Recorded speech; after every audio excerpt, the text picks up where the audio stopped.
dalam rangka Hari Kartini kita memperingati, tadi kita juga sudah menyampaikan campaign bahwa stop eksploitasi terhadap para wanita.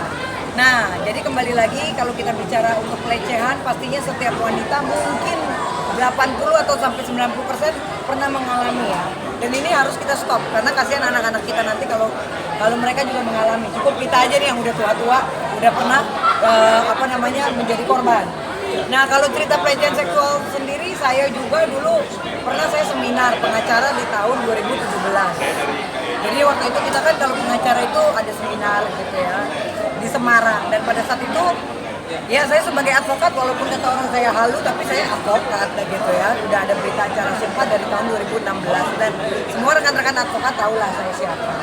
Jadi karena saya perempuan dan waktu itu saya sendiri, semuanya itu pengacara top-top semua, tapi saya nggak mau sebutin namanya ya, karena nanti bahaya banget, pasti dia juga akan malu. Jadi pada saat itu malam-malam kita ke diskotik rame-rame, kita ke klub di Semarang. Setelah dari klub pulang kan kita kan nginep di hotel. Kalau seminar kan semuanya pada dikasih kamar masing-masing. Jadi pulang dari klub itu kita di kamar masing-masing. Terus tiba-tiba kamar aku diketok jam 1 malam. Dia alasannya kayak orang mabok, ya kan? Padahal dia itu depannya P lah inisialnya. Dia itu padahal yang orang yang sangat saya segani. Dia seorang advokat yang udah famous banget dan senior sekali. Tiba-tiba saya diketok, terus dia alasannya lagi mabuk sosok mau tidur di sofa, dan saya akhirnya waktu itu ngobrol-ngobrol, tahu dia memaksa saya, terus dia membuka baju saya, dan itu saya dipaksa, sampai akhirnya saya berantem, saya dorong-dorongan sama dia, dan akhirnya saya usir, saya lempar dia keluar dari kamar hotel. Cuman karena saya orangnya bukan tipe yang mau pansos, akhirnya saya nggak perkarain gitu, makanya kebenaran ada teman-teman nanya, saya jadi inget nih. Dan itu benar-benar kejadiannya membuat saya shock. Karena ternyata, ya sekarang gini loh, contoh. Banyak kan oknum pengacara yang udah terang-terangan ya. Jadi cewek tuh jadi kayak, alat untuk mereka tuh kayak membanggakan dirinya. Jadi kita tuh kayaknya dicemek-cemek sembarangan aja udah kayak toko berjalan gitu. Itu kan nggak boleh gitu. Dan pada saat itu saya merasa, ya Allah, seorang saya aja yang udah ada nama digituin. Makanya dalam rangka sekarang kita memperingati Hari Kartini, stop untuk eksploitasi para wanita. Para wanita ketika mengalami pelecehan segera langsung melaporkan ke pihak yang berwajib. Dan segera juga pihak Kapolri juga menindaklanjuti, karena ya ini kan membuat trauma juga ya, apalagi di dunia advokat juga serem juga loh. Karena rata-rata kan temannya laki-laki semua. Itu kejadian tahun berapa? Dan 2017. Masih inget terus kah trauma? Waktu itu aku ingat sih 1 tahun nih, makanya tadi kamu nyuruh aku inget-inget. Wah itu parah banget, karena dia paksa buka baju aku, ciumin aku, pokoknya parah sampai aku tendang dia gitu. Masih ada? Ada dong, orangnya ada, depannya P. Sempat minta maaf kalau gitu Kak Berbi? Sempat minta maaf gak dia kejadian itu? Enggak minta maaf, dia langsung masa bodoh, besokannya begitu kita seminar kayak orang nggak kenal lagi. Dan itu dia ngetok banget gitu. Makanya gini loh, inilah makanya seorang advokat itu juga tidak boleh, terutama para senior ya, karena aku jujur aja, sebagai kita junior tuh kayaknya nggak enak banget gitu loh. Aku kan mungkin ada public figure-nya, mungkin kalau gue bukan public figure di dunia advokat nggak dianggap, Bo. Jujur aja nih aku ngomong, advokat pengacara di Indonesia untuk perempuan tidak dianggap, karena rata-rata kan laki-laki. Makanya sekarang Bunda Elsa Sharif juga membuat perkumpulan konsultan hukum Indonesia. Alhamdulillah aku juga diminta jadi wakil sekjen gitu. Jadi kita sekarang tuh benar-benar gimana caranya kita sebagai orang hukum tuh dihargai harkat martabat kita sebagai wanita gitu. Karena kaum laki-laki nih di dunia hukum ini, apalagi saat ini ya, lebih parah lagi kan. Udah cewek tuh udah nggak ada harganya. Jadi tolong di stop gitu. Ini sekarang udah pernah ketemu lagi apa? Sekarang aku cuma lihat dia aja terus di TV sama kita di acara-acara, tapi aku udah pernah maki-maki dia. Yang penting aku udah pernah tendang dia keluar dari kamar gitu. Jadi ya mungkin suatu saat nanti akan, nggak tahu ya, karena aku kan orangnya nggak mau pansos dan nggak mau cari masalah gitu, karena kan di dunia pengacara aku merasakan aku masih baru, karena aku kan tahun 2016 ya PKPA-nya gitu ya, alhamdulillah sampai saat ini. Jadi itulah hal-hal yang membuat psikis kita. Jadi kalau bicara pelecehan menyakitkan sekali. Untuk badanku gede, aku jago bela diri. Coba kalau gue mungkin kurus, tipe cewek yang unyu-unyu gitu, ya pasti gue udah diperkosa habis malam itu. Kak, lebih berhati-hati gak sih lu ketika ketemu teman dekat lagi yang akhirnya mau? Betul, karena gini orientasinya, kalau pengacara kan mereka banyak duit. Jadi mereka itu sebenarnya menganggap perempuan itu gampang. Nah, makanya kita tuh sebagai perempuan juga jangan gampangan. Apalagi kayak aku. Oke, di dunia artis Barbie halu, tapi di dunia pengacara pun juga punya kelas gitu. Dan mereka tuh tahu kok Barbie nggak sembarangan loh orangnya.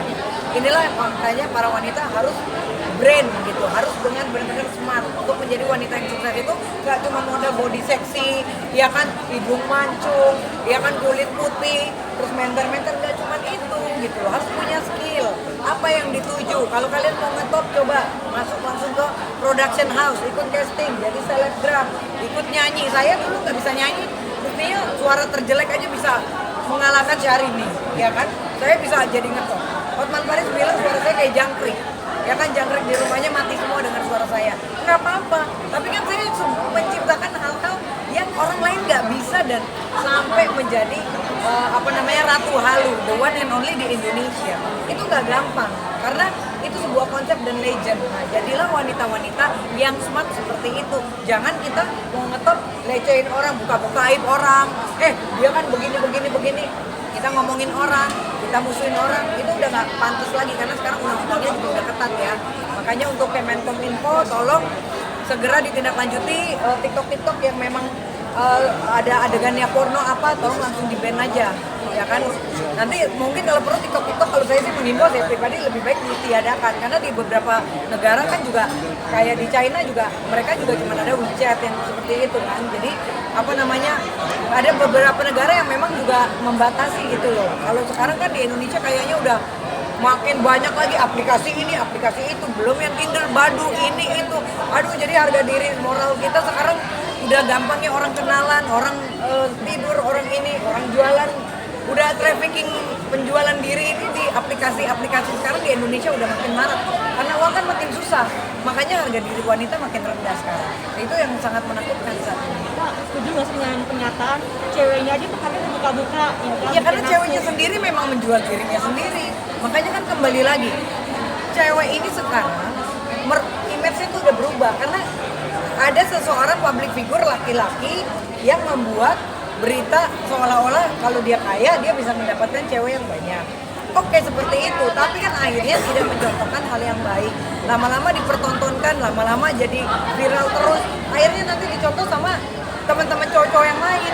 Ya kan baru punya duit mungkin 100 juta, bawa cewek sana sini. Kan kasihan para wanita. Lama-lama contoh-contoh itu kan kalau kita ganti kan kasihan, apalagi anak-anak remaja. Mereka kan lagi puber-pubernya. Melihat contoh kayak gitu, enak ya, dia dibeli tas Hermes ya, enak banget dikasih dolar loh, dengan diajakin makan. Akhirnya dia ikut coba lagi yang tadinya dulu nggak suka dandan, akhirnya jadi dandan. Kalau perlu langsung operasi ini, operasi itu, karena udah langsung dapat duit janji-janji enak gitu.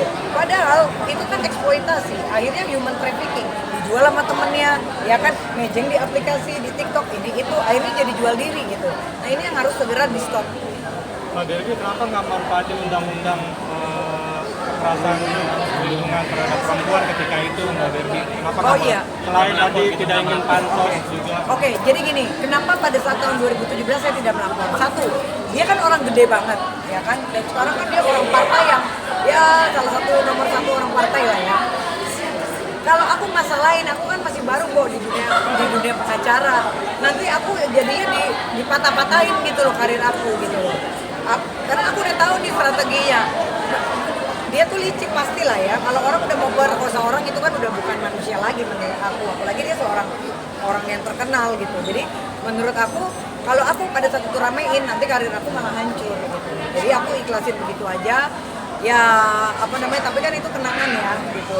Makanya tolonglah para laki-laki juga saling menghargai. Kita sebagai advokat wanita bukan karena kita cantik langsung bisa ditidurin.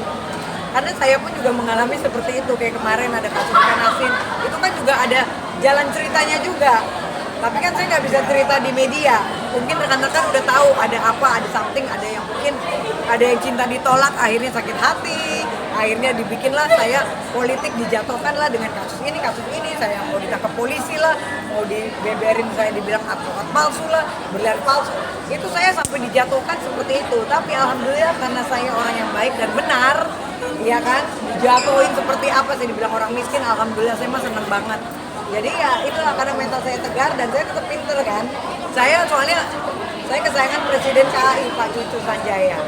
Jadi alhamdulillah karena saya orang baik, orang benar, kuliah benar, ya sampai saat ini karir saya bagus. Ya mungkin cobalah ambil yang positif dari karir saya gitu loh. Yang negatifnya jangan diambil, tapi positifnya diambil. Karena tetap kita, nanti saya akan membuktikan di 2022 ini saya udah berubah gitu. Bukan jadi Ratu Alu yang seperti bodoh, tapi inilah Barbie Kumalasari yang sebenarnya.